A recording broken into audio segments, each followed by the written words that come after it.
नमस्कार. हॅलो सह्याद्रीच्या आजच्या भागात सगळ्यांचं मनापासून स्वागत करते. मी डॉक्टर मृण्मयी भजक. मंडळी, 2024च्या निवडणुकांकडे सगळ्यांचेच डोळे लागलेले आहेत.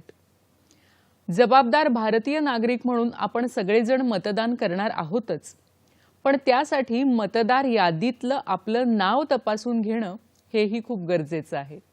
जर तुमचा पत्ता बदलला असेल किंवा लग्नानंतर मुलींच्या नावामध्ये बदल झाला असेल किंवा इतर कोणताही बदल आपल्या माहितीमध्ये झाला असेल तर त्यासाठी काय करायचं ह्याविषयीचा अतिशय महत्त्वाचा कार्यक्रम आज आपण घेऊन आलेलो आहोत. आजचा विषय जाणून घेऊया. आजचा हॅलो सह्याद्रीचा विषय आहे हॅलो वोटर, मतदान जनजागृती. आणि या अतिशय महत्त्वाच्या विषयावर मार्गदर्शन करण्यासाठी आपण तशाच एका महत्त्वाच्या व्यक्तिमत्वाला, अधिकाऱ्यांना इथं आमंत्रित केलेलं आहे. आज आपल्या बरोबर आहेत महाराष्ट्र राज्याचे मुख्य निवडणूक अधिकारी श्रीकांत देशपांडे सर. सर नमस्कार. कार्यक्रमात आपलं मनापासून स्वागत करते. धन्यवाद. थँक्यू. आज आपण ह्या महत्त्वाच्या विषयावर चर्चा करणार आहोत आणि सरांकडून माहिती जाणून घेणार आहोत. तर कार्यक्रमाला सुरुवात करूया. सर पुन्हा एकदा आपलं स्वागत करते. सर आता सध्या सगळेच जण 2024च्या निवडणुकांची वाट पाहत आहेत आणि एक मतदार म्हणून मतदार देखील उत्सुक आहेत. तर सर सध्या भारत निवडणूक आयोगाचा SSR म्हणजेच स्पेशल समरी रिव्हिजन कार्यक्रम चालू आहे, ज्याला आपण मराठीमध्ये विशेष संक्षिप्त पुनरीक्षण असं म्हणतो. तर नक्की काय आहे, यामध्ये काय काय उपक्रम राबवले जातात? हा महत्त्वाचा आहे की सध्याचा जो संक्षिप्त पुनरीक्षणाचा जो कार्यक्रम चालू आहे त्याच्याबद्दल सगळ्यांना माहिती असण्याची गरज आहे. कारण आपल्याला माहिती आहे की 27 ऑक्टोबरला आपण प्रारूप मतदार यादी जाहीर केलेली आहे आणि प्रारूप मतदार जाहीर करण्याच्या अगोदर आपण काही गोष्टी केलेल्या आहेत. त्याच्यामध्ये पहिली गोष्ट केलेली आहे की मतदार यादींचं आपण शुद्धीकरण केलेलं आहे. बरं. म्हणजे आपण प्रत्येक मतदाराला केंद्रस्तरीय अधिकारी जे आहेत त्यांनी घरोघरी भेटीचा कार्यक्रम केला होता आणि प्रत्येक मतदार हा आहे की नाही, तिथेच राहतो की नाही याची खात्री गेली होती. त्याला आपण व्हेरिफिकेशन म्हणतो आणि महाराष्ट्रातल्या सगळ्या मतदारांचं आपण व्हेरिफिकेशन केलं. त्याच्यामध्ये जे मयत आढळले किंवा जे कायमस्वरूपी सोडून गेलेले आहेत त्यांची वगळणी आपण केली. काही लोकांचे फोटो व्यवस्थित नव्हते तर ते आपण त्याच्यामध्ये बदलून दिले आणि अशा पद्धतीने काम करून आपण मतदार केंद्र जे आहेत त्याचं पण सुसूत्रीकरण केलं. म्हणजे काही मतदान केंद्र आपण नवीन तयार केली मतदारांची संख्या वाढल्यामुळं किंवा जे पूर्वीचं मतदान केंद्र होतं त्याच्यापेक्षा चांगल्या सुविधा असलेलं मतदान केंद्र जवळ उपलब्ध आहे तर तिथे आपण नवीन जागी शिफ्ट केलं. अशा पद्धतीने सुसूत्रीकरण केलं आणि हे सगळं एक्झरसाइज करून मग आपण ही प्रारूप मतदार यादी आता जाहीर केलेली आहे. आता इथून खरं म्हणजे संक्षिप्त पुनरीक्षणाचा कार्यक्रम सुरू होतो की 27 ऑक्टोबर ते 9 डिसेंबर हा जो कालावधी आहे ज्याला आपण दावे आणि हरकती याच्यासाठी आपण हा राखीव ठेवलेला आहे. म्हणजे या पिरियडमध्ये आपण लोकांना असं आवाहन करतो की त्यांनी आपलं नाव जर त्याच्यामध्ये यादीमध्ये नसेल तर मतदान नोंदणीचा फॉर्म भरावा किंवा त्याच्यामध्ये तपशील बरोबर नसेल तर त्या दुरुस्तीचे फॉर्म भरावेत, अशा पद्धतीचं आवाहन करतो. आणि ही जी मोहीम आहे ती 9 डिसेंबरपर्यंत आपण चालवणार आहोत. त्याच्यामध्ये वेगवेगळ्या कॅम्पेन्स असतील, कॅम्प्स असतील, त्याची पण प्रसिद्धी प्रत्येक जिल्ह्यामध्ये जिल्हाधिकारी करतात.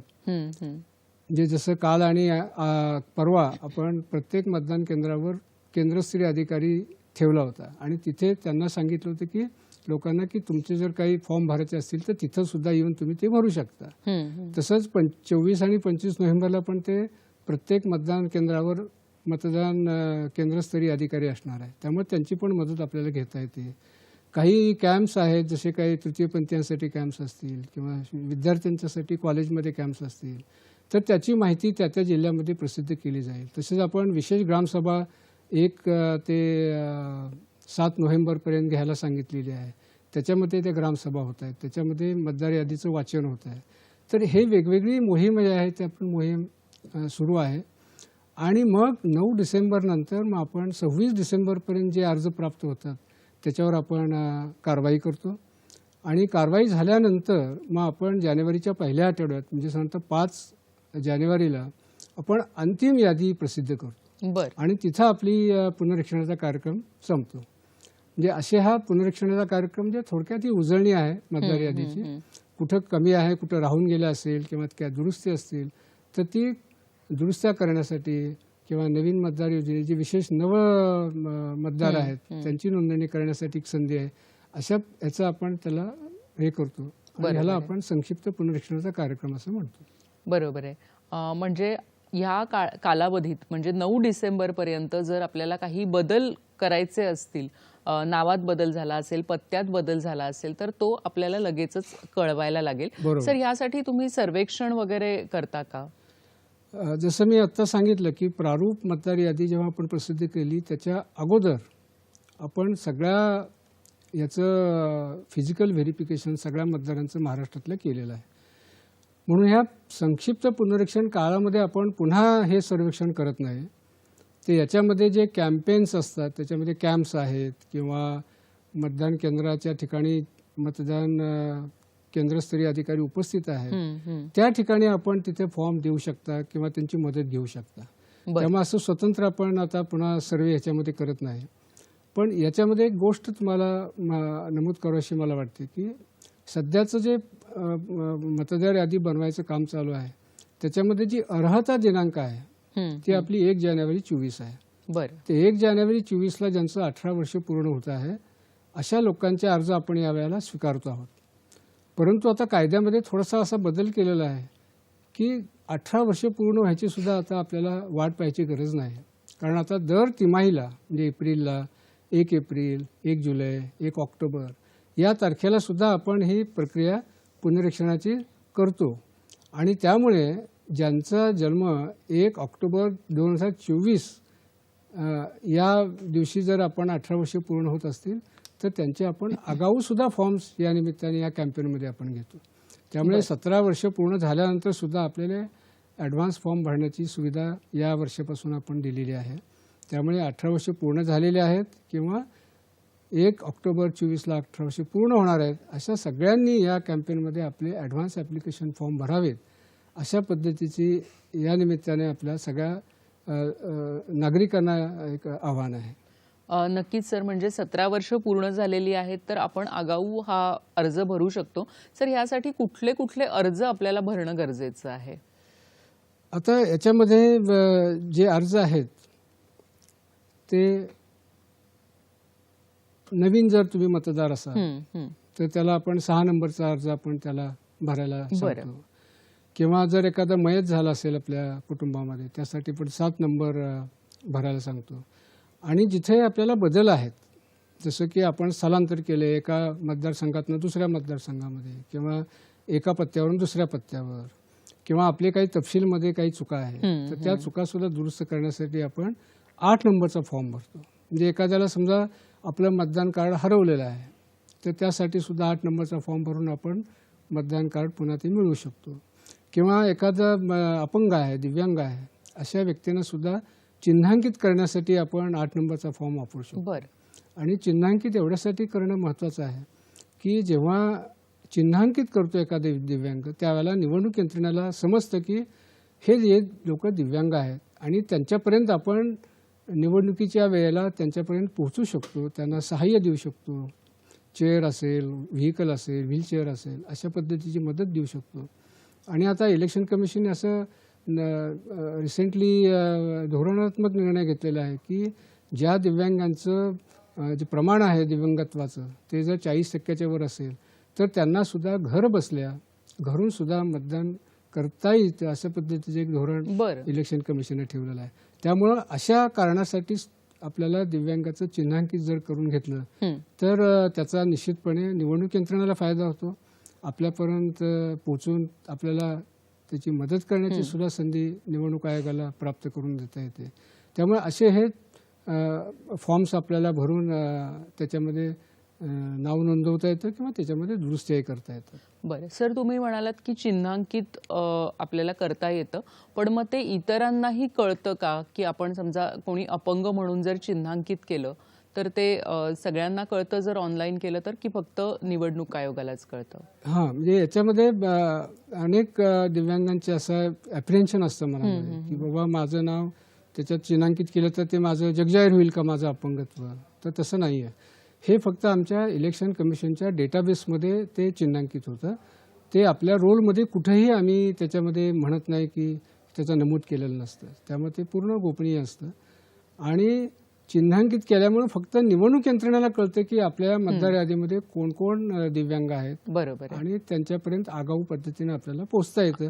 एवढाच त्याचा लिमिटेड उद्देश असतो. आणि त्यांना त्या सुविधा देखील आपल्याला पोहोचवता येतात, तुम्ही बरोबर. आता ज्या सांगितल्या त्या अगदी सगळ्या. अगदी बरोबर. सर, नवीन मतदार जे असतात तर ते नोंदणीसाठी अर्ज करतात, पण जे जुने मतदार असतात, एकदा नाव मतदान यादीत आलेलं आहे, मग त्याच्यामध्ये काही बदल असतील, पत्त्यांचे बदल असतील किंवा इतर काहीही बदल असतील, तर त्या दुरुस्त्यांसाठी अर्ज करण्यास लोक फारसे उत्सुक नसतात किंवा त्यांना असंही वाटतं की आता एकदा मतदार यादीत नाव आलं की ते कायमचं राहणार आहे. तर अशांसाठी तुम्ही काय सांगाल? अशा नागरिकांना तुम्ही काय आवाहन कराल? मला वाटतं हाच एक महत्त्वाचा तुम्ही प्रश्न विचारलात की हे बदल असतील किंवा त्याच्यात काय दुरुस्ती असतील तर कशासाठी करायच्या.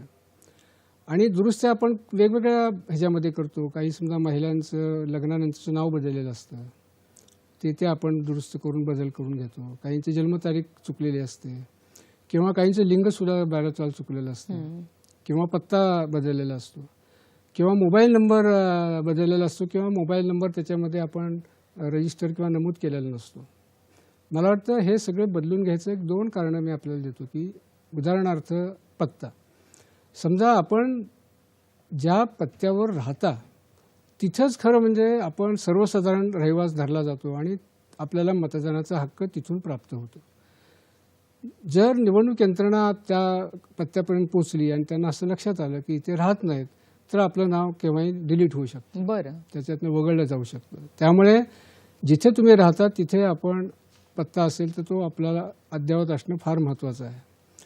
दुसरी गोष्ट, समजा आमच्या ज्या नोटीस असतात किंवा आम्ही जे मतदान कार्ड जे आहे ते आम्ही स्पीड पोस्टने पाठवतो आणि हे स्पीड पोस्टने पाठवल्यानंतर जर तुम्ही त्या पत्त्यावर राहतच नसला तर हे त्यांच्याच हातात आपण हे मतदान कार्ड देतो. त्यामुळं ते परत येण्याची शक्यता आहे. त्यामुळे त्यांच्यापर्यंत त्या सुविधा पोहोचू शकत नाही. जर आपण मोबाईलचा जर विचार केला तर मोबाईल नंबर आपल्या याच्यामध्ये जर नमूद असेल ॲक्युरेटली किंवा त्याच्यात बदल झाला असेल तर त्यात बदल केलेला असेल तर मोबाईलच्या माध्यमातून सुद्धा अनेक सुविधा इलेक्शन कमिशन नागरिकांना देतं. की जसं जेव्हा इलेक्शन असतात त्यावेळेला त्यांना त्याच्यामध्ये मेसेजेस जातात की आपलं नाव ह्या पोलिंग स्टेशनला आहे किंवा आपला मतदानाचा दिवस हा आहे, ही वेळ आहे. आपलं जे व्होटर स्लिप असते ती सुद्धा आपण त्याच्यामध्ये द्यायची व्यवस्था करतो. किंवा भविष्यामध्ये ज्या ज्या सुविधा SMS द्वारे किंवा WhatsAppद्वारे निवडणूक आयोग देऊ शकेल अशा सर्व सुविधा आपल्या मोबाईलवर देऊ शकतात. पण आपला मोबाईल तिथे व्यवस्थित असला पाहिजे किंवा नमूद केला असला पाहिजे. मला वाटतं सर्व सुविधा आपल्यापर्यंत व्यवस्थितपणे पोहोचवण्यासाठी त्याच्यातले जे बदल आहेत ते सगळे बदल आपण दुरुस्त करून घेतले पाहिजे. आता महिला समजा नाव बदललं आहे तर आणि जुनं नाव त्यांचं मतदार यादीमध्ये आहे तर कुणीही ऑब्जेक्शन घेऊ शकतं की ह्या त्या नाही आहे. त्यामुळे आपल्यालाच ती अडचण येऊ शकते जेव्हा आपण प्रत्यक्ष मतदान करतो. त्यामुळे मला वाटतं हे जे बदल आहेत किंवा ह्यातले जे हे करून घेतले पाहिजेत आणि आपला मतदार म्हणून जो तपशील आहे तो अचूक राहील याची सगळ्या मतदारांनी खात्री करून घेतली पाहिजे. बरोबर आहे. आणि ही सगळी जी प्रक्रिया आहे ती सर आधी केली पाहिजे, कारण बऱ्याचदा असं होतं की मतदानाच्या दिवशी मग खूप गोंधळ उडतो की आमचं नाव या यादीत नाहीये आणि मग मतदार देखील थोडेसे त्यांना त्रास होतो की आपलं नाव शोधण्यामध्ये. बरोबर. त्यामुळे ही सगळी प्रक्रिया आहे ही आधी करणं खूप गरजेचं आहे, जेणेकरून आपलं मतदान हे अतिशय सुलभ पद्धतीने होऊ शकतं. सर, तुम्ही आता काही अर्ज सांगितले, त्या अर्जांबद्दल खूप कमी लोकांना माहिती असते किंवा जरी ऐकलेलं असलं तरी ते अर्ज नक्की कुठे भरायचे हे माहिती नसतं. तर याबद्दल तुम्ही काय मार्गदर्शन कराल? खरं म्हणजे ह्याचे 2 प्रकार आहेत की ज्यांनी आपण अर्ज भरू शकतो. की पहिला जो आहे तो म्हणजे फिजिकल, म्हणजे ज्याला आपण आमच्या वेबसाईटवर अर्ज आहे तो डाउनलोड करून घ्या किंवा छापील अर्जसुद्धा मतदार नोंदणी कार्यालयामध्ये मिळू शकतात. तर तिथे आपण ते फिजिकली भरू शकतात. त्याचे डॉक्युमेंट्स त्याला जोडून ते आपण तिथे देऊ शकतो. हा एक झाला फिजिकल मोड. पण दुसरा एक मोड महत्त्वाचा आहे की तो म्हणजे ऑनलाईन सुद्धा तुम्ही घर बसल्या हे करू शकता. बरं. आणि ऑनलाईन भरण्यासाठी 2 व्यासपीठं आपल्याकडे आहेत. की पहिलं म्हणजे आमचं एक पोर्टल आहे, voters.eci.gov.in. आपल्या स्लाईडमध्ये आपण पाहत असाल तर ते डेस्कटॉपवर आपण उघडून त्या ह्याला जर संकेतस्थळाला जर भेट दिली तर हे सुद्धा आपल्याला ओपन करता येतं. हे व्यासपीठ आहे. दुसरं म्हणजे अगदी मोबाईलवर सुद्धा आपल्याला नाव नोंदणी किंवा ह्या सगळ्या सुविधा त्या करता येतात. त्यासाठी व्होटर्स हेल्पलाईन ॲप निवडणूक आयोगाचं हे महत्त्वाचं ॲप आहे. आणि हे ॲप जर आपल्या मोबाईलवर डाउनलोड केलं तर आपण मोबाईलवर सुद्धा सर्व प्रक्रिया, सगळ्या सुविधाच्या प्रक्रिया आपण पूर्ण करू शकतो. बरं. मला वाटतं ऑनलाईन मोड फार पॉप्युलर होत आहे. म्हणजे माझ्याकडे जे डेटा आहे त्याच्यामध्ये जवळजवळ 80% आसपास जे अर्ज आहेत ते जवळजवळ ऑनलाईन पद्धतीने येतात. आणि हे फार सोपे आहेत, सहज आहेत आणि फार युजर फ्रेंडली आहेत. त्यामुळं ह्या कुठल्याही मोडमधनं जरी आपण अर्ज केला तर तो आमच्यापर्यंत पोहोचतो. आणि विशेष म्हणजे ऑनलाईनमध्ये अर्ज केल्यानंतर त्याचा एक रेफरन्स नंबर जनरेट होतो. अच्छा. आणि हा रेफरन्स नंबरवर आपण आपला स्टेटसही पाहू शकतो. अर्जाचा काय ती स्थिती काय आहे त्याच्यात.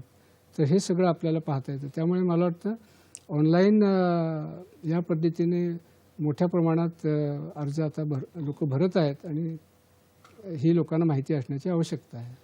बरोबर आहे सर. म्हणजे ऑनलाईन पद्धत ही एक अतिशय सोपी पद्धत आहे. घरबसल्या आपण हे सगळे अर्ज भरू शकतो. सर, हे ऑनलाईन व्यासपीठावरून जो अर्ज भरला जातो तर त्यासाठी काय करावं लागतं? तर त्याच्यासाठी आपल्याला एक महत्त्वाची डॉक्युमेंट्स असतात. पण त्याच्या अगोदर आपल्याला हे कसं वापरायचं ऑनलाईन मोड ते समजून घ्यायला पाहिजे. की आता एक स्लाईडमध्ये मी दाखवतो की तुम्हाला त्याच्यामध्ये 2 हे जसं मी म्हटलं व्होटर्स पोर्टलवरची एक संकेतस्थळ आहे आणि दुसरं व्होटर्स हेल्पलाईन. आता व्होटर्स हेल्पलाईन आणि संकेतस्थळाच्या प्रक्रिया सर्वसाधारणपणे सारख्याच आहे. त्याच्यामध्ये फरक जास्त नाही आहे. आता व्होटर्स हेल्पलाईन ॲपमध्ये हे ॲप तुमचा आयफोन असेल किंवा अँड्रॉइड तुम्ही वापरत असाल तर दोन्ही ठिकाणी ते ॲप स्टोअरमध्ये किंवा ह्याच्यामध्ये प्ले स्टोअरमध्ये उपलब्ध आहे. ते तुम्ही डाउनलोड करायचं तुमच्या मोबाईलमध्ये.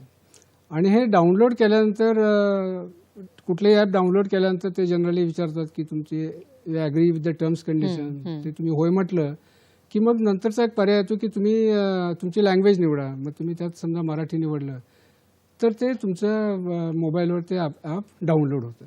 बरं. एकदा डाउनलोड तुमचं झाला की मग तुम्हाला तुमचा एक अकाउंट तयार करायला लागतो त्या ह्याच्यामध्ये. आता जसं ईमेलवर आपण अकाउंट तयार करतो किंवा कुठल्याही पोर्टलवर आपण अकाउंट तयार करतो तसंच ह्याच्यामध्ये अकाउंट करायला लागतं. आणि वोटर्स जे पोर्टल आहे जिथे आपण हे करतो तिथं साईनअप, जसं तुम्ही पाहू शकता तिथे की साईनअपचा एक मार्क असतो. तिथं जर केलं तर तुम्हाला मग तो फॉर्म येतो. मग त्या फॉर्ममध्ये तुम्ही जे पर्टिक्युलर्स आहेत ते भरले तर मग त्याचा पासवर्ड तयार होतो. पासवर्ड तयार करून मग ते अकाउंट तयार होतं. जे तुम्ही केव्हाही पुन्हा लॉग इन करू शकता. व्होटर्स हेल्पलाईनमध्ये जेव्हा तुम्ही एक्सप्लोअर म्हणून त्याच्यामध्ये 3 आडव्या लाईन असलेले एक बटन आहे त्याला जर आपण हे केलं तर तुम्हाला सगळा तो मेनू येतो. आणि त्याच्यामध्ये मग लॉग इनचा तुम्हाला दिसेल. लॉग इन किंवा गेस्ट युजर किंवा असे मेनू येतात. त्याच्यामध्ये तुमचं जर खातं ऑलरेडी असेल तर लॉग इन करून तुम्ही होऊ शकता. पण तुम्ही नवीनच आहात तर लॉग इनचा तुम्ही जसा म्हणजे तो ऑप्शन दाबा. लॉग इन केल्यानंतर मग तिथं न्यू युजर, कारण तुम्ही पहिल्यांदाच करताय म्हणून न्यू युजरचा एक ऑप्शन तुम्हाला दिसेल त्याच्यामध्ये. तो त्याला केला की मग त्याच्यामध्ये पुढची जी प्रक्रिया आहे तुमचं अकाउंट तयार करण्याची ती सुरू होते. आणि याच्यामध्ये 2च गोष्टी तुम्हाला लागतात. एक तुमचा मोबाईल नंबर लागतो आणि तुमचा ईमेल जर तुमच्याकडे असेल तर. तो ऑप्शनल आहे. म्हणजे असेल तर चांगली गोष्ट आहे. म्हणजे त्याच्या माध्यमातून सुद्धा इलेक्शन कमिशन आपल्याकडे पोहोचू शकतं. तर तुम्ही मोबाईल तुम्ही त्याच्यात एंटर केला की तुम्ही सेंड OTPचा येतो आणि ते OTP आल्यानंतर तो तिथं भरला की मग त्याच्यानंतर आपण स्वतःचा पासवर्ड आपण क्रिएट करू शकतो. आणि पासवर्ड क्रिएट करायचा आणि तो कन्फर्म केला की तुमचं खातं तयार होऊ शकतं. आता हे पासवर्ड करण्यामध्ये सुद्धा काही जे सूचना आहेत त्यासुद्धा त्याच्यामध्ये नमूद केलेले असतात की बाबा कमीत कमी 6 अक्षरं त्याच्यामध्ये असावीत. त्यात कमीत कमी एक अंक असावा 0 ते 9 पैकी. एक स्पेशल कॅरेक्टर असावं, जसं स्टार आहे किंवा @ आहे. आणि कमीत कमी एक अक्षर त्यातलं कॅपिटल लेटर असावं. अशा पद्धतीने का पासवर्ड आपण तयार करू शकतो. आणि हा पासवर्ड मग तिथे तुम्ही टाकला आणि तिथं कन्फर्म पुन्हा त्याच्यामध्ये केला तर तुमचं अकाउंट तयार होतं. आणि मग you successfully create an account. आणि एकदा तुमचं अकाउंट तयार झाला की मग तुम्ही त्या ॲपवरच्या किंवा त्या संकेतस्थळावरच्या सगळ्या सुविधा आपण याच्यामध्ये मिळवू शकतो. आणखी एक गोष्ट महत्त्वाची आहे की तुम्ही समजा वोटर्स हेल्पलाईन ॲपवर तुम्ही तुमचा पासवर्ड तयार केला, अकाउंट तयार केलं, तर त्याच अकाउंटचे क्रेडेन्शियल्स तुम्हाला वापरून जे संकेतस्थळावर जे सुविधा तुम्हाला प्राप्त करून घ्यायच्यात तर त्या सुद्धा घेता येतात. म्हणजे त्यासाठी वेगळा तुम्हाला पासवर्ड क्रिएट करायची गरज नाही. त्यामुळे एकदाच क्रिएट केला तर दोन्ही ठिकाणी तो पासवर्ड लागतो. त्यामुळे तुम्ही लॉग इन करताना तुमचा मोबाईल नंबर, त्याचा OTP आल्यानंतर त्याचा OTP भरायचा आणि पासवर्ड त्याच्यामध्ये नमूद केलेला असतो. तिथं जर तो पासवर्ड भरला तर you enter in to the app. मग ते ॲप तुमचं सगळ्या सुविधा घेण्यासाठी फिट राहतं, व्यवस्थित सुरू होतं. नक्कीच. म्हणजे या ऑनलाईन पद्धतीमुळे अनेक सुविधा आपल्याला घरबसल्या प्राप्त झालेल्या आहेत. तसंच संकेतस्थळावर आणि ॲपवर दोन्हीकडे तुम्ही तोच पासवर्ड ठेवू शकता किंवा तेच क्रेडेन्शियल्स ठेवू शकता. आणखी बरीच माहिती या विषयावर आपण जाणून घेणार आहोत आणि सरांकडून मार्गदर्शन करून घेणार आहोत. आता वेळ झाली एका छोट्याशा विश्रांतीची. पाहत रहा हॅलो सह्याद्री.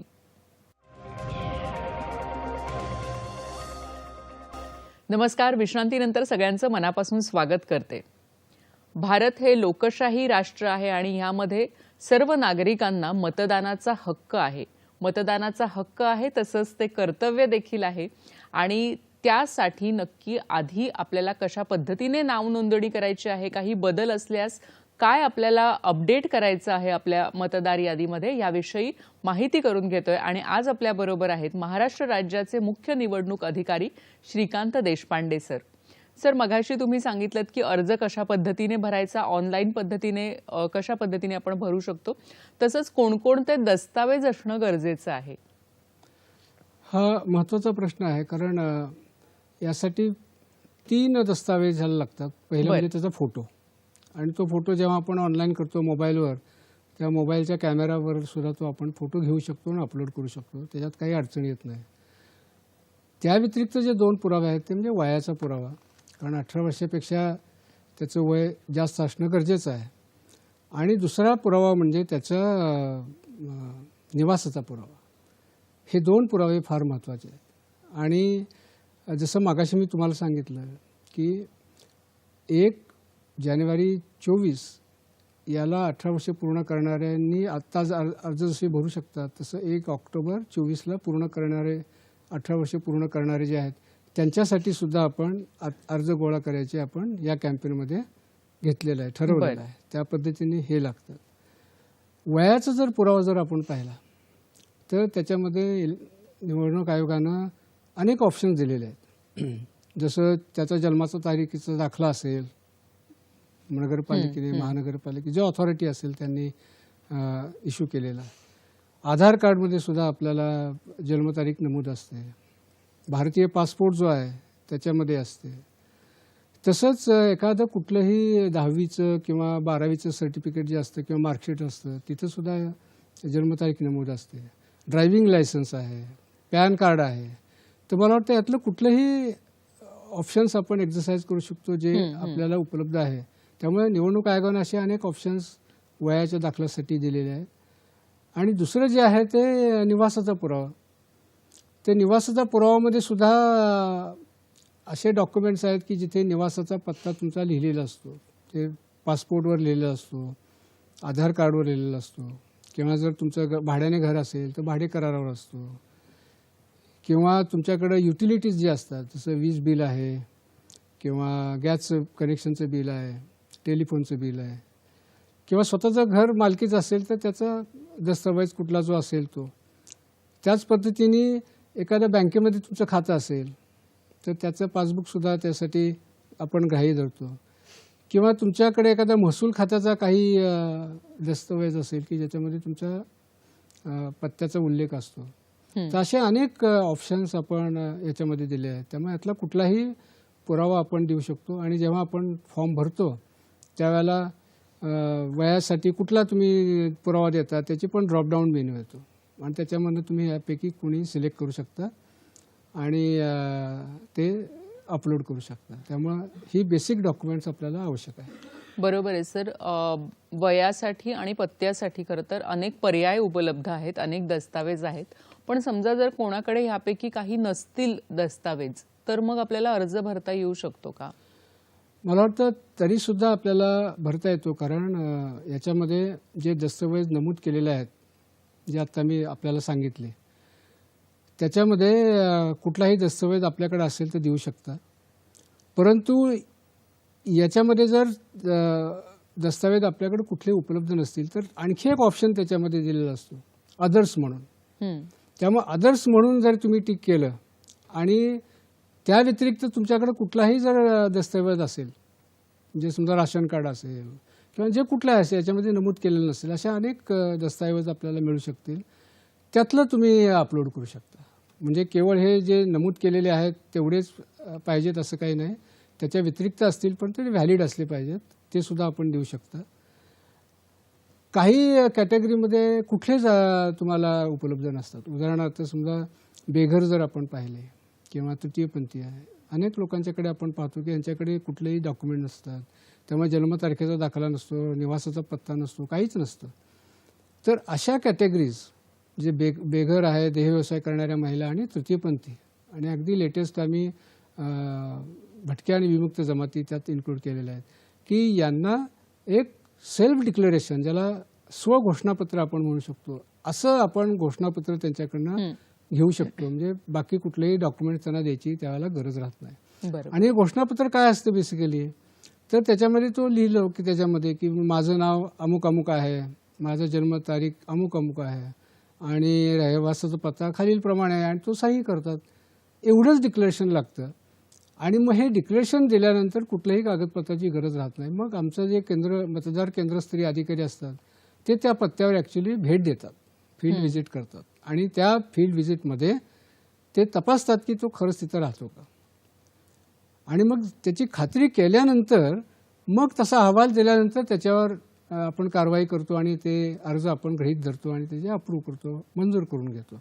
त्यामुळे या विशेष कॅटेगरीसाठी आपल्याला याची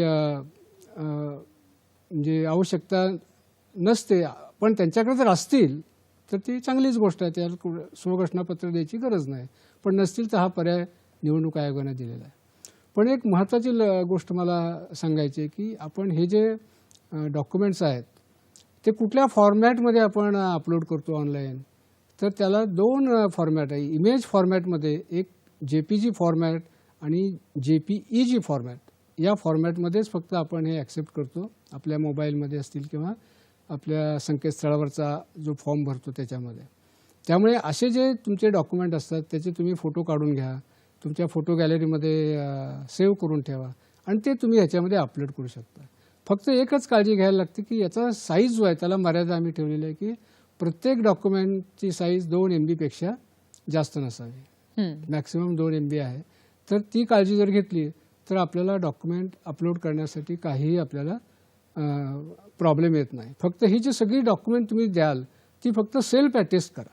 म्हणजे त्या प्रत्येक डॉक्युमेंटवर तुम्ही स्वतःची एक स्वाक्षरी करा. म्हणजे ते सेल्फ अटेस्टेड डॉक्युमेंट्स अपलोड जेव्हा त्या ॲपमध्ये फॉर्म भरताना सांगतील तुम्ही आता अपलोड करा, त्यावेळेला हे फोटो त्याचे काढू शकतो किंवा फोटो गॅलरीमध्ये जे आपण सेव्ह केलेले आहेत ते आपण अपलोड करू शकतो. त्याच्यात काय अडचण येत नाही. बरोबर आहे सर. सरांनी अतिशय सविस्तर अशी माहिती दिलेली आहे. जर तुमच्या डॉक्युमेंटचा साईज जर जास्त असेल तर त्याला आपण 2 MB पर्यंतचा साईज करून घेऊ शकतो आणि ते अगदी सोप्या पद्धतीने अपलोड होऊ शकतात. सर, आता मतदार नोंदणीचा ऑनलाईन अर्ज हा कसा भरायचा, तर याबद्दल मार्गदर्शन कराल का? मला वाटतं हा आपला आजच्या चर्चेचा फार महत्त्वाचा भाग आहे. कारण मगाशी सांगितलं की व्होटर्स हेल्पलाईन आता ॲप तुम्ही डाउनलोड केलं असं आपण गृहीत धरू, अकाउंट निर्माण केला किंवा वेबसाईटवर तुम्ही जाऊन त्याचा अकाउंट निर्माण केला, तर दोन्ही पद्धतीने भरायची जी प्रक्रिया ती सर्वसाधारणपणे सारखीच आहे. आता मी समजा व्होटर्स हेल्पलाईनबद्दल पाहिलं तर त्याच्यामध्ये जो होमपेज आहे त्याचं एक्सप्लोर केल्यानंतर, तर त्या होमपेजवर तुम्हाला वेगवेगळे ऑप्शन्स येतात व्होटर सर्व्हिसेसच्या नावाखाली. आणि मग त्याच्यामध्ये new waters app registration form असतो नंबर 6, त्याच्यानंतर डिलिशन असेल तर 7 नंबर, करेक्शन्स असतील तर 8 नंबर, आधार तुम्हाला अपडेट करायचं असेल तर 6B नंबर, तुमच्या अर्जाचा तपशील बघायचा असेल तर स्टेटस ऑफ ॲप्लिकेशन, तुम्हाला तक्रार जर काही करायची असेल तर तीही तक्रार तुम्हाला करता येते आणि मग त्या तक्रारीचा सुद्धा तुम्हाला स्टेटस पाहता येतो. अशा अनेक सुविधा त्याच्यामध्ये दिलेल्या आहेत. आणि जर संकेतस्थळावर गेला तर तुम्हाला ऑप्शन दिसेल की new registration for general electors, तर तो तुम्ही ऑप्शन केला तर मग पुढची प्रक्रिया आपोआप सुरू होते. आता हे करत असताना ह्या अनेक ह्याच्यामध्ये आपल्याला सेक्शन्स येतात त्या अर्जामध्ये आणि सेक्शन्स खूप सोपे असतात. वेगवेगळे त्यातले भाग असतात. जसं तुम्ही तुमचं राज्य निवडा, कुठल्या जिल्ह्यात आहे निवडा, कुठली विधानसभा किंवा लोकसभा मतदारसंघ आहे तो निवडा, म्हणजे कुठल्या मतदारसंघासाठी तुम्ही अर्ज भरताय. नंतर तुमचा वैयक्तिक तपशील असतो, तुमच्या नातेवाईकांचा तपशील असतो, संपर्क असतो, तुमचा आधारचा तपशील असतो. आधार आता आपण व्हॉलेंटरी केलेला आहे त्यामुळे आधार कंपल्सरी नाही आहे, परंतु तुम्ही ती देऊ शकता. जन्मतारखेची माहिती, नंतर पत्त्याची माहिती, हे सगळे जे आहेत ते सगळी त्या अर्जात जसं जसं आपण पुढे जाऊ तसं तसं एक एक सेक्शन आपण त्याच्यामध्ये जसं ते प्रॉम्प्ट करेल की तुम्ही आता ही माहिती भरा तशी आपल्याला ती भरता येते. आता उदाहरणार्थ जो पहिला टप्पा जसं सांगितलं section A, section B, section C असे आपण पाहिले, तर पहिल्या ह्याच्यामध्ये आपण आपले निवड करतो राज्याची, जिल्ह्याची आणि मतदारसंघाची. हे करत असताना नीट निवडा, म्हणजे त्याच्यामध्ये चुका होऊ देऊ नका, म्हणजे त्याच मतदारसंघामध्ये तुमचं नाव नेमलं जाईल. वैयक्तिक माहितीमध्ये तुमचं पहिलं नाव आणि आडनाव असतं. तुम्ही जेव्हा तिथे इंग्रजीमध्ये लिहिलं तर ते खाली जे आहे तिथं ॲटोमॅटिकली मराठीमध्ये तिथे दिसेल आणि ते मराठीमध्ये आहे त्याच्यामध्ये जर काही चूक असेल तर ते सुद्धा तुम्हाला तुमच्या जो इन्स्टॉल केलेलं असतं तुमच्या मोबाईलमध्ये त्याच्या आधारे तुम्ही ते मराठी मजकूरमध्ये बदल करू शकता किंवा तिथे प्रिंटरचा पण ऑप्शन दिलेला असतो. आणि मग त्याच्यामध्ये एका नातेवाईकाची आपल्याला माहिती द्यायची असते. आई असतील घरातले, वडील असतील, पत्नी असेल, तर ती माहिती भरायची. त्याच्यानंतर मग पुढे आपले बाकीचे तपशील भरण्यासाठी पुढचा स्क्रीन तुम्हाला उपलब्ध होईल. त्याच्यामध्ये मग आपण मोबाईल क्रमांक जे संपर्कासाठी जे आहेत ते मोबाईल क्रमांक आणि ईमेल ID जर तुमच्याकडे असेल तर तो देऊ शकता. शक्यतो स्वतःचा मोबाईल द्यावा किंवा कुटुंबात असेल तर आईचा किंवा वडिलांचा जो कुटुंबातला त्याचा मोबाईल दिला तरी चालू शकतो. पण हा मोबाईल नमूद केल्यानंतर पुन्हा त्याचा OTP येतो आणि त्या OTP व्हेरीफाय झाल्यानंतरच ती पुढची प्रक्रिया मग सुरू होते. आणि मग आधार तपशील आपण देऊ शकतो, आपलं लिंग त्याच्यामध्ये नमूद करू शकतो आणि मग त्याच्या पुढच्या टप्प्यामध्ये आपण जन्मतारखेकडे येतो आणि जन्मतारखेची माहिती आपल्याला ते प्रॉम्प्ट करतात की तुम्ही भरा. त्याच्यामध्ये सुद्धा ते कॅलेंडर येतं आणि त्या कॅलेंडरमध्ये तुम्ही वर्ष निवडू शकता, महिना निवडू शकता, दिवस निवडू शकता, म्हणजे ती जन्मतारीख आपण त्याच्यामध्ये नमूद करू शकतो. काही लोकांच्या जन्मतारखेचा कुठलाही पुरावा नसतो, मग पण त्यांना वय माहिती असतं फक्त, मग माझं 30 वय आहे, 35 वय आहे, तर तोही त्याच्यामध्ये ऑप्शन आपण दिलेला आहे की त्यांचं वयसुद्धा ते फक्त नमूद करू शकतात. आणि अशी बेसिक माहिती भरल्यानंतर मग नंतर पुढचा स्क्रीन येईल की तुम्ही तुमचा जो निवासाचा पत्ता आहे तो भरा. मग त्याच्यामध्ये तुमचा घर क्रमांक असेल, फ्लॅट असेल, गाव, शहर, त्याचा रस्ता, हा पत्ता फार महत्त्वाचा आहे. कारण इथं जिथं तुम्ही व्यवस्थितपणे लिहिला तर त्याच्यामध्ये काही चुका होणार नाहीत. आणि जो आपण इंग्रजीमध्ये लिहू त्याचं मराठी खाली येतं, त्यामुळे मराठी पण व्यवस्थित आहे याची पण खात्री करा. कारण बऱ्याच वेळेला आपण तुमचं जे एपिक कार्ड आहे ते आपण स्पीड पोस्टनी पाठवतो, त्यामुळे हे स्पीड पोस्टनी त्याच पत्त्याला जाईल याची खात्री होते. त्यामुळे पत्ता अचूक राहील हे मतदारांनी पाहणं फार गरजेचं आहे आणि तो सहज सापडेल कोणालाही अशा पद्धतीचं. म्हणजे काही समजा तिथे बारीक सारीक तुमचे डिटेल्स असतात ते जर लिहिले तरी चालतात. म्हणजे हे सगळे रकाने जर आपण व्यवस्थित भरले तर आपल्याला नोटीस असेल, व्होटर स्लिप असेल किंवा एपिक कार्ड जे आहे ते तुमच्या आहे त्या पत्त्यावर तुम्हाला ते मिळू शकतं. आणि मग नंतरच्या टप्प्यामध्ये ते प्रॉम्प्ट करतं की तुमचं अपंगत्वाचा जर काही डिटेल्स असतील तर ते भरा. जर समजा तुम्ही अपंग असाल, दिव्यांगाच्या जे डिटेल्स आहेत की कुठल्या प्रकारामध्ये तुमचं दिव्यांगत्व येतं आणि त्यात दिलेल्या प्रकारामध्ये नसेल तर इतर तुम्ही टिक करू शकता आणि ती माहिती भरू शकता. त्याची टक्केवारी किती आहे ती माहिती भरू शकता. आणि मग त्याच्यामध्ये आपण जिथे राहतोय पत्त्यावर त्या पत्त्यामधल्या कुटुंबामधल्या कोणाचा तरी एक एपिक नंबर जो त्याच्याकडे व्होटर आयडेंटिटी कार्ड आहे त्याचे डिटेल्स द्यावेत. हा डिटेल्स एवढ्यासाठी महत्त्वाचा आहे की समजा तुम्ही त्या कुटुंबातल्या समजा एकाचा एपिक नंबर दिला तर आम्हाला समजतं की तो कुठल्या मतदारसंघामध्ये कुठल्या पार्टमध्ये कुठल्या पोलिंग स्टेशनला तो अटॅच केलेला आहे. त्यामुळे तुमचं पण नाव त्याच पोलिंग स्टेशनला तुमच्या फॅमिलीबरोबर जाईल. म्हणून हा उद्देशाने आपण त्याचे डिटेल्स मागितलेले असतात की कुटुंबातलं कोणाचं तरी आम्हाला एपिक कार्डचे डिटेल्स द्या. म्हणजे हे आम्हाला सोपं जातं. म्हणजे तुमचं नाव भलत्याच मतदार केंद्रामध्ये जाणार नाही याची आम्ही खात्री करतो. आणि त्याच्यानंतरचा पुढचा जो आहे की जे तुम्ही डिटेल्स दिलेले आहेत त्याचे पुरावे तुम्हाला जोडायला लागतात.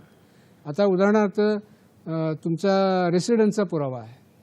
मग पुढच्या वेळेला मग जो स्क्रीन येईल त्याच्यामध्ये ते विचारेल की दस्तऐवज तुम्ही जोडा. मग त्याच्यामध्ये दस्तऐवज निवडा. त्याच्यामध्ये ड्रॉपडाऊन मेनू होतो की कुठला तुम्ही घेणार आहेत, आधार कार्ड आहे कुठला आहे, जे काय असेल ते तुम्ही तिथे निवडू शकता. आणि त्यातलं नसेल तर अदर हा ऑप्शन निवडू शकता. आणि मग त्याच्यामध्ये आपण चूज फाईल म्हणतो आपण. जर तुम्ही कॉम्प्युटरवर काम करत असाल तर ते डेस्कटॉपमध्ये तुमच्याकडे जे ठेवलेलं आहे स्टोअर केलेलं आहे ते अपलोड करू शकता. मोबाईलवर काम करत असेल तर तुमचे जी कॅमेरा किंवा गॅलरी असे 2 ऑप्शन येतात. मग कॅमेरा असेल तर तुम्ही त्याच वेळेला त्या मोबाईलचा कॅमेरा आहे त्याने त्याचे फोटो काढू शकता आणि अपलोड करू शकता. किंवा तुम्ही तुमच्या फोटो गॅलरीमध्ये स्टोअर केला असेल तर त्या फोटो गॅलरीमधनं तुम्ही अपलोड करू शकता. त्यामुळे हा दस्तऐवज आपण निवासाचा जसा आहे तसंच आपला बाकीचे दस्तावेज आहेत की डेट ऑफ बर्थचा असेल तो आपल्याला असंच अपलोड करता येतो. किंवा फोटो असेल तोही असा अपलोड करता येतो. फोटो काढता येतो मोबाईलच्या याच्यावरनं किंवा तुमच्या फोटो गॅलरीमधून अपलोड करू शकता. म्हणजे हे सगळं झाल्यानंतर बेसिक डिटेल्स तुमचे पूर्ण होतात. आणि नंतरचा जो टप्पा आहे त्या फॉर्ममधला तो म्हणजे तुमचं घोषणापत्र. बरं. की तुम्ही जी दिलेली माहिती आहे ती बरोबर आहे, त्याच्यात काही चूक नाही. कारण याच्यामध्ये जर चुकीची माहिती दिली तर तो दंडनीय अपराध आहे. आणि म्हणून ही डिक्लेरेशन त्याच्याकडनं आपण घेतो. कुठून फॉर्म भरला ते ठिकाण आपण त्याला नमूद करायला सांगतो. तुमचं जन्मगाव त्याच्यामध्ये नमूद करायला सांगतो.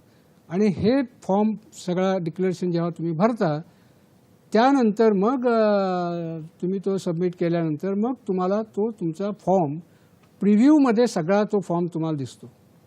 म्हणजे जो आत्तापर्यंत सगळे डिटेल्स भरलेले आहेत तो सगळा फॉर्म्स तुम्हाला त्याच्यामध्ये दिसतो.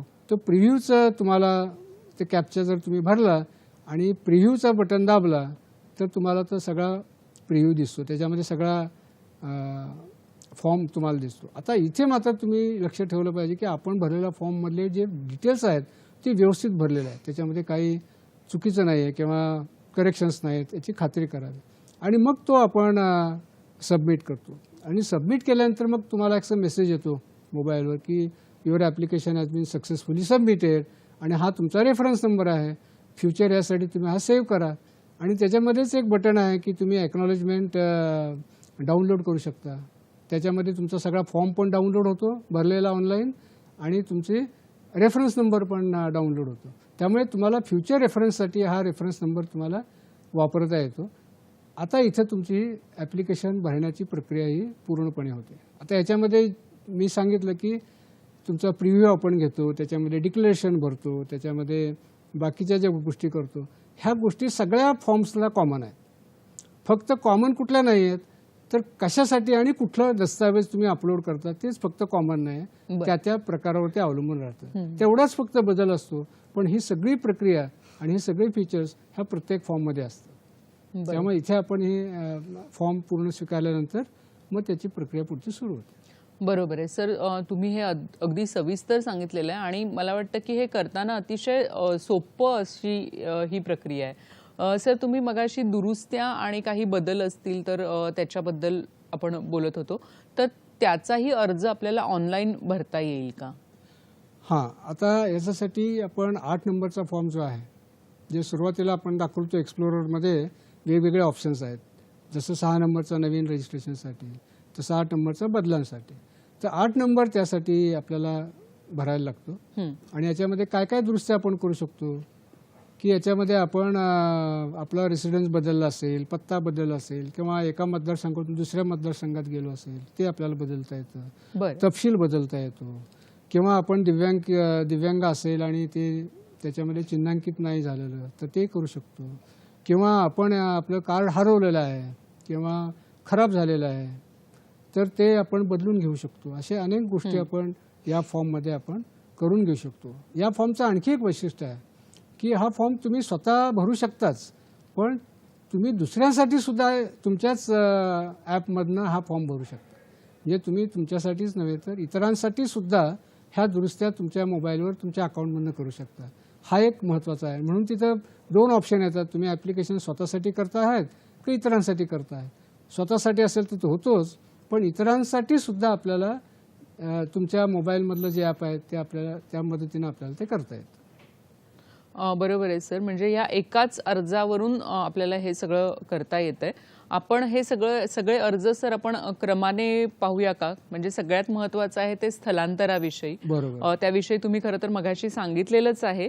तर हा अर्ज कसा भरायचा याविषयी जरा मार्गदर्शन कराल? आता जसं शिफ्टिंग ऑफ रेसिडन्स हा एक पर्याय आपल्या ह्याच्यामध्ये येतो 8 नंबरमध्ये. जेव्हा 8 नंबर तुम्ही फॉर्म वापरता तेव्हा अनेक पर्याय आहेत. त्यातला शिफ्टिंग ऑफ रेसिडन्स. आता शिफ्टिंग ऑफ रेसिडन्समध्ये 2 भाग असतात. एक म्हणजे तुम्ही मतदारसंघातूनच दुसऱ्या मतदारसंघात जात असाल तर त्याला आउटसाईड असेंब्ली कॉन्स्टिट्युन्सी आपण हा पर्याय निवडायला लागतो. पण तुम्ही पत्ता बदललेला आहे परंतु मतदारसंघ तुमचा बदललेला नाही तर तिथं मात्र विदिन असेंब्ली कॉन्स्टिट्युन्सी तुम्ही पर्याय नेमू शकता. त्यामुळं हा फॉर्म भरताना मग आपल्याला काय भरायला लागतात फक्त, कारण मतदारसंघ बदलल्यानंतर फक्त तुम्हाला पत्ताच बदलायला लागतो. त्यामुळं या अर्जामध्ये तुमचा जर तुम्ही एका मतदारसंघातून बाहेर जर गेला असाल दुसऱ्या मतदारसंघात तर मात्र तुम्ही त्यातलं राज्य निवडा, जिल्हा निवडा आणि मतदारसंघ निवडा. म्हणजे त्याची खात्री होते की तुम्ही बरोबर त्याच मतदारसंघामध्ये तुमचं शिफ्टिंग होत आहे. आणि ते झाल्यानंतर मग तुम्हाला तुमचा आधार क्रमांक असेल, संपर्क क्रमांक असतील, ती माहिती रुटीनली विचारली जाते. आणि त्यानंतर तुमचा निवासाचा जो आहे तर ते आपल्याला तिथे भरायला लागतं. बरं. की बाबा तुमचा घर नंबर असेल, रोड असेल, जे काय असेल तर तो बदललेल्या पत्त्याचा तपशील तिथे तुम्ही भरा आणि तो व्यवस्थित भरा. त्याच्यात काही बदल होणार नाही किंवा त्याच्यामध्ये सापडण्यामध्ये काही प्रॉब्लेम होणार नाही अशा पद्धतीने तो ॲक्युरेटली भरा. आणि मग ते त्याचा एव्हिडन्स म्हणून तुम्ही कुठला दस्तऐवज करता आहात तर ते तुम्ही पुन्हा दस्तऐवज कुठलं त्याच्यामध्ये सबमिट करताय ते निवडा आणि त्याच्या मदतीने मग ते अपलोड करा. तुमच्या फोटो गॅलरीमधनं अपलोड करा किंवा त्याचा फोटो काढून अपलोड करा किंवा तुमच्या कॉम्प्युटरमध्ये सेव्ह केला असेल तर त्याच्यातून अपलोड करा. तर इथं मग ही प्रक्रिया सुरू होते. बाकीच्या जशा प्रक्रिया मी सांगितल्या की तुम्ही फॉर्म भरल्यानंतर त्याचा प्रिव्ह्यू दिसतो आणि त्याच्यानंतर तुमचे सगळे डिटेल्स तुम्ही पाहू शकता. पुन्हा सबमिट केल्यानंतर तुम्हाला रेफरन्स नंबर मिळतो. ह्या प्रक्रिया सगळ्यांना सेम असतात. तुम्ही तुमचा फॉर्म सेव्ह करू शकता डाउनलोड करून, रेफरन्स नंबर सेव्ह करू शकता आणि एवढाच भाग फक्त मी जो आपल्याला अपलोड करायचा आहे आणि नमूद करायचा आहे तेवढ्याबद्दल ह्याच्यामध्ये सांगितलं. तेवढं केलं तर तुमचा स्थलांतराचा पूर्ण अर्ज त्याच्यामध्ये स्वीकारला जातो. बरोबर आहे सर. ही खूप महत्त्वाची माहिती आहे कारण अनेक जणांना नोकरीनिमित्त, व्यवसायानिमित्त खूप जास्त वेळा स्थलांतर करावं लागतं तर त्याचा नक्कीच फायदा होईल आणि मला वाटतं यावेळी अर्ज देखील अधिक येतील. सर, अर्ज क्रमांक 8 मध्येच आपण सांगितलं होतं की दिव्यांग मतदारांनी जे चिन्हांकन करायचं असतं तर त्या अर्जाविषयी देखील तुम्ही बोलला होतात. तर ह्याबद्दल आम्हाला अधिक माहिती मिळेल का? आता याच्यामध्ये जसं दिव्यांग चिन्हांकित करणं किंवा इतर जे तपशील आहे ते दुरुस्त्यामध्ये येतं. बरं. त्यामुळं आपण शिफ्टिंग ऑफ रेसिडेन्स जसं मी सांगितलं तसं करेक्शन ऑफ एंट्रीजसाठी एक ऑप्शन येतो आणि correction of entries of existing electoral roll जो तुमचं मतदार यादीमध्ये नाव आहे त्याचं आपल्याला तिथे येतं आणि मग ते एंट्रीज त्याच्यामध्ये दिसतात. आता याच्यामध्ये जो मार्किंगसाठी जो आहे त्या मार्किंग तुम्ही जर सिलेक्ट केला तर त्याच्यामध्ये तुम्हाला 2-3 पर्याय दिसतात की दिव्यांगत्वाची टक्केवारी किती आहे ते तुम्ही भरू शकता. 30%, 40% जो असेल तो भरलाच पाहिजे असं नाही, पण भरल्यानंतर त्याचे फायदे असे असतात की तुम्हाला 40%च्या वर असेल तर तुम्हाला घरून मतदान करता येतं. आणि मग त्याचे बाकीचे कुठले जे अपंगत्वाचे जे प्रकार आहेत ते कुठल्या प्रकारामध्ये तुम्ही येता त्याची माहिती भरायला लागते. आणि दिव्यांगाचं प्रमाणपत्र जर तुमच्याकडे असेल तर तुम्ही अपलोड करू शकता त्याच्यामध्ये. म्हणजे आम्हाला खात्री पडते की तुम्हाला डायरेक्टली आम्ही व्होटिंग फॉर होमची सुविधा डायरेक्टली देऊ शकतो. नाहीतर ज्यावेळेला आपण इलेक्शन डिक्लेअर होतात त्यावेळेला मग आपल्या यादीमधले जे दिव्यांग आहेत कोण आहेत ते आपण तपास घेतो, त्यांच्यापर्यंत पोहोचतो आणि त्यांच्याकडे जर 40% वर जर प्रमाणपत्र असेल तर त्यांना आपण ती सुविधा देतो. बाकीच्यांना मात्र ही सुविधा आपण देता येत नाही. त्यामुळं ज्यांच्याकडे उपलब्ध आहे त्यांनी ते भरावा. अशा पद्धतीचं आपण दिव्यांगाचं चिन्हांकित करू शकतो. बरोबर आहे सर. सर कधी कधी आपलं जर वोटर आय डी जर खराब झालं असेल किंवा काही नैसर्गिक आपत्तीमुळे ते नष्ट झालं असेल तर त्यासाठी आपल्याला काय करता येऊ शकतं? बऱ्याच वेळेला लोकांची पण असते अडचण की हरवलेलं आहे समजा उदाहरणार्थ, किंवा एखाद्या आपत्तीमध्ये ते जळून गेलेलं आहे किंवा प्रॉब्लेम झालेला आहे तर, किंवा म्युटिलेट झालेलं आहे, इतकं खराब झालं आहे की ते चेहराच ओळखू येत नाही त्याच्यामध्ये. अशा परिस्थितीमध्ये आपण issue of replacement of epic हा आपल्याला करता येतो. इथं आपण विदाऊट करेक्शन्स आहेत. म्हणजे जे तुमचं मतदार यादीमध्ये नाव आहे ते जसे तसं कुठलाही बदल न होताच फक्त तुम्हाला एपिक तुम्हाला कार्ड मिळेल. पण त्याच्यामध्ये जर बदल असतील तर माझा असा सल्ला राहील की तुम्ही ते बदल करा. आणि बदल केल्यानंतर जेव्हा तुमचा अर्ज स्वीकारला जाईल त्यावेळेला तुम्हाला आपोआपच एपिक कार्ड नवीन मिळेल. त्यासाठी पुन्हा वेगळा अर्ज करायची गरज नाही. परंतु तुमच्या तपशिलामध्ये काही बदल नाही, काहीच करेक्शन नाही, तर हा issue of replacement epic without correction हा एक्झरसाइज करा. आणि त्याच्यानंतर तुम्ही त्याचा जो तपशील आहे तो तपशील भरा. म्हणजे त्याच्यामध्ये तपशीलमध्ये येतात की तुमचं हरवलं असेल तर लॉस्ट म्हणून तुम्ही मार्क करा, किंवा एखाद्या आपत्तीमध्ये डिस्ट्रॉय झालं असेल तर तसं नमूद करा, किंवा ते खराब झालेलं आहे म्युटिलेट झालं असेल तर ते करा.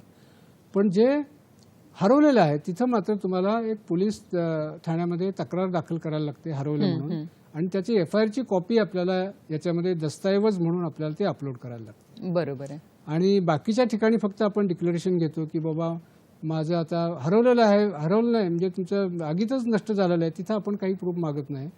परंतु म्युटिलेट झालं असेल, खराब झालं असेल तर आम्ही त्याला म्हणतो की तुम्ही हे जे एपिक आहे ते जेव्हा तुम्हाला नवीन मिळेल त्यावेळेला तुम्ही ते आम्हाला परत करणार आहात, अशा पद्धतीची हमी आपण घेतो. आणि त्यांना ते विनामूल्य आपण ते एपिक कार्ड त्यांना स्पीड पोस्टने त्यांच्या घरी आपण ते पाठवू शकतो. बरोबर आहे सर. मला वाटतं सर तुम्ही खूप खरं तर वेगवेगळे जे प्रेक्षकांच्या मनातले प्रश्न आहेत त्यांची उत्तरं दिलेली आहेत. मतदार यादीत आपलं नाव कसं तपासायचं ह्याविषयी आम्हाला काय सांगाल? आता त्याच्यापूर्वी एक तुम्हाला मी सांगेन की आपला अर्ज जो आहे तो कसा आपण त्याची स्थिती काय आहे पाहू, म्हणजे त्या स्टेटस कसा बघायचा. बरं. तर त्याच्यामध्ये सुद्धा आपल्याला लक्षात येईल की know your status of application म्हणून तुम्हाला येईल.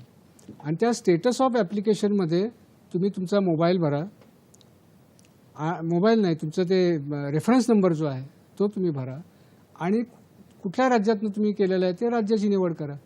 एवढं केलं की बरोबर तुम्हाला त्याचे सगळे डिटेल्स मिळतात. म्हणजे व्होटर्स हेल्पलाईनमध्ये ह्या जसं स्लाईडमध्ये दाखवलेलं आहे तसे मिळतात, किंवा तुम्ही सबमिशन स्टेजवर आहात किंवा BLO अपॉइंट झालेला आहे, तुमची फील्ड व्हिजिट झालेली आहे आणि ॲक्सेप्ट केलेलं आहे का रिजेक्ट केलं आहे, सगळी माहिती तुम्हाला व्होटर्स हेल्पलाईन ॲपवर मिळते. तशीच माहिती तुम्हाला संकेतस्थळावर सुद्धा त्याच पद्धतीने मिळते, त्याच्यात काही फरक नाही. नक्कीच. आता तुम्ही जो प्रश्न दुसरा विचारला की मतदार यादीमध्ये नाव आहे हे कसं तुम्ही ओळखा, तर त्याच्यामध्ये दोन्ही ठिकाणी आपल्याला ओळखता येतं. त्याच्यामध्ये पद्धती सारखीच आहे आणि त्यासाठी वेगवेगळे ऑप्शन्स आहेत. म्हणजे तुम्ही मतदार तुमचा कार्ड जर असेल तर त्याच्यावर बारकोड असतो किंवा QR कोड असतो, तो तुम्ही स्कॅन करू शकता. किंवा सर्च बाय डिटेल्स, जर त्याचे डिटेल्स तुमचे नाव तुमचं आडनाव हे सगळे डिटेल्स तुम्ही भरले तरी तुम्हाला ते सर्च करता येतं. किंवा एपिक कार्ड नंबर असेल त्याच्यावर सर्च करता येतं. आणि संकेतस्थळावर तुमचा मोबाईल जरी तुमचा असा युनिक तर मोबाईलवरनं पण सर्च करता येतं. असे वेगळ्या पद्धतीने आपण हे सर्च करू शकतो आणि त्याचे डिटेल्स आपल्याला मिळवता येतात. नक्कीच सर, आपण अतिशय महत्त्वाची माहिती ह्या कार्यक्रमातून दिलेली आहे आणि मुख्य म्हणजे संकेतस्थळ आहे आणि ॲप देखील आहे, तर त्याचाही उपयोग आपण करू शकता. जर आपल्याला काही शंका असतील तर तिथून आपण मेल ID जो सरांनी सांगितलेला आहे तिथेही आपण आपले प्रश्न पाठवू शकता. सर, आपण इथे आलात आणि अतिशय महत्त्वाची माहिती आमच्या सगळ्या दर्शकांना दिलीत आणि जे नवीन आता मतदार होणार आहेत त्यांच्यासाठी देखील ही माहिती अतिशय उपयुक्त होती. आमच्या संपूर्ण हॅलो सह्याद्रीच्या टीमतर्फे आपले मनापासून आभार मानते. खूप खूप धन्यवाद. धन्यवाद. थँक्यू. दर्शको, आपण पुन्हा भेटूया नवीन कार्यक्रमात नवीन विषयासह. तोपर्यंत नमस्कार.